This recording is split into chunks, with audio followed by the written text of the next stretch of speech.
Did you approach this as just simply a fun story to tell, or from like a very serious, I believe in paranormal activity type of thing? Well, I took their story very seriously, you know. These are real people and they're still around. I didn't want to piss them off, you know. I didn't want to, do things that was disrespectful. I just, they have such a fascinating story, and I just wanted to tell it, and kind of do that justice, and I feel like the story they have is a very fascinating one that if I treat the subject matter with the right kind of respect that it should have, I can hopefully make a movie that people can relate to. People can relate to, and will go along with this story, no matter how out there it may seem.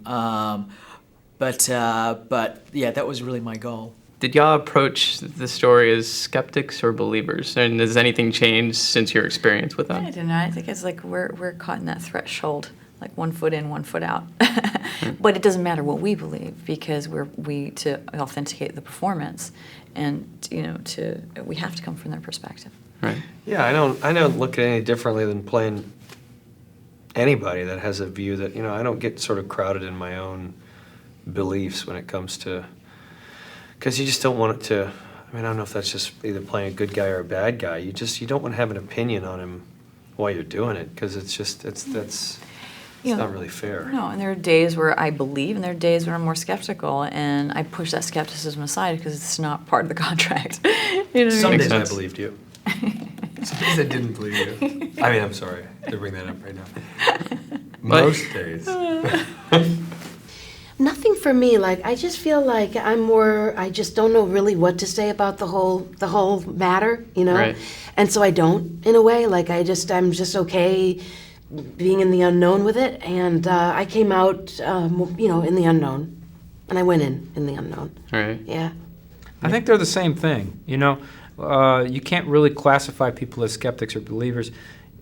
If someone says, well, I'm a skeptic, it just means that you believe the thing that you believe, know, as opposed to what someone else does. But I think it's more of a process. If you're a real skeptic, then you have to be constantly calling into question not only what someone else says, but you have to question your own beliefs as well. You have to go, all right, well, yesterday I believed this, but now I'm hearing this thing, so am I still sure that I know what I'm talking about, or I don't know. And I think you always end up with some idea of uncertainty. I'm going to go with this story, but in the end, I know I don't know, and I'm going to have to revisit it tomorrow and the next day and the next day again.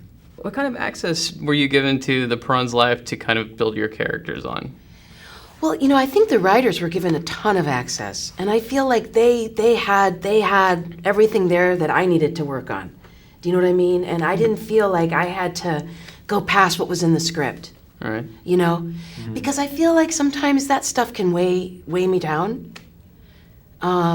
It depends. It can help, and then sometimes it's not helpful.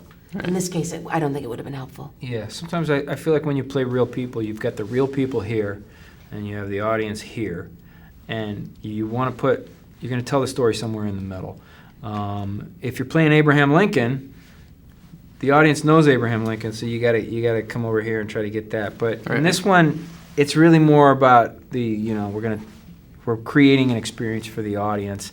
They don't care if I don't look like the real Roger Perron, because they don't know what the real Roger Perron looks like. And we changed a couple of things, like we simplified it a little bit. I think he was in real life a jewelry salesman who traveled around, and but that seemed took longer to explain, so they made him a truck driver. Same general idea. He leaves the house, he's gone for a while. All right. There's decades and decades of interviews, and the obvious questions are all there. So we went together to Lorraine's house and tried to get some of those more, the clues that have more to do with sort of essence and personality, and so the nuances of the space that they lived in, and just grab as many of those textured details as possible. Like there's nothing we would never have known about the roosters that just walk around, that are free roaming in her house had we not visited. you know, and she's constantly screaming to them as she's trying to talk to us. Like these beautiful little details of who Lorraine Warren is. Ed's artwork all over the house, all that kind of stuff. All those little details that are fun for us to exploit. Right. Lorraine actually said that she heard you answering a question yesterday, and that she said that it's exactly the way she would expect Ed to have answered that. So That's she seems to be a fan. Well, that's very nice. Yeah. It's good to have her as a fan. How far outside of the original source material did you take the story? Because then it has a sort of clearly an original take on it. Right. Where was your departure from their story to your own? I think you know we adhere to their story and their experiences very closely. You know, I think the only you know, the few differences would be I think that the Warrens actually went back to the house a bunch of times. You know, because the time frame, they lived in that house for over 9 years. Oh, really? Yes, and I didn't want to make a movie that took place over 9 years. It would be a very long film. Right. You know, just for the sake of that, you know, I condensed it a little bit more, and that was basically what, in terms of liberty I took, that was the one area that I kind of went off more, and so a lot of things got compressed a little bit more, just for the sake of storytelling. But you know, in terms of, you know, what they went through, you know, all the kind of stuff that that they felt, you know, I tried to be as true as I could. You know, I remember talking to Andrea, and she said that you know, she said that she felt that the house was like a gateway. There were so many spirits in there, but you know, to be fair, she would say that not all of them were bad. You know, like some of them were very benign. In fact, there was one particular spirit that was that kind of looked after them like a guardian angel. But there was one particular one that was just very very angry. Right. Yeah. And of course, this being a scary movie, we focus on the angry one. Right, yeah, that would be a completely different movie, wouldn't Yeah, it would be. Yeah, it'd be like E.T. Yellow Eyes, right? Right. And obviously, you have a pretty strong legacy in horror. You know, with Insidious and Saw and like Dead Space, which I love, and then Fast 7. What's do you plan on kind of expanding your palette a bit with a variety of different genre now? I hope so. I was going to say stuck. I shouldn't say that. That sounded like I meant that in a negative way, which I don't. I felt like I've played in the horror genre enough. I felt like I've more than proven myself in this world. I'm a fan of cinema. I'm not just a fan of one genre. Right. I love all kinds. I would always tell people that I love romantic comedies, and I cannot wait to get into that. But before I get there, I think I need to try something that's a bit closer to what I'm well known for. And I feel like the action genre is a world that the action genre is the reason why I came to Hollywood. I wanted to make action films. Right. And it. Fortunately or unfortunately, I kind of ended up making a very successful horror film, and because Hollywood has a tendency to typecast people, I kind of got put into this box that I've just, you know, up until now have had a hard time trying to break out of. But I think, you know, with Insidious and with Conjuring, even though they're ghost stories, but I think people are starting to see that I care about stories and I care about characters, and that's the kind of stuff I love, and you can pretty much apply that to any genre. Both of you being parents, and what with the really intensely kind of awful place you had to go to in the story, did that color how you approach your characters? Because I mean, it's you protecting children essentially is what most of the story is.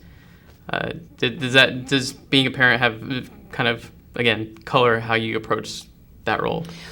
Well, I mean, I would imagine, you know, if you were going to use a metaphor of a canvas or something in a painting, I'm sure it just had made my canvas a lot richer from which to, you know, more colors on the canvas. Right. Do you know what I'm saying?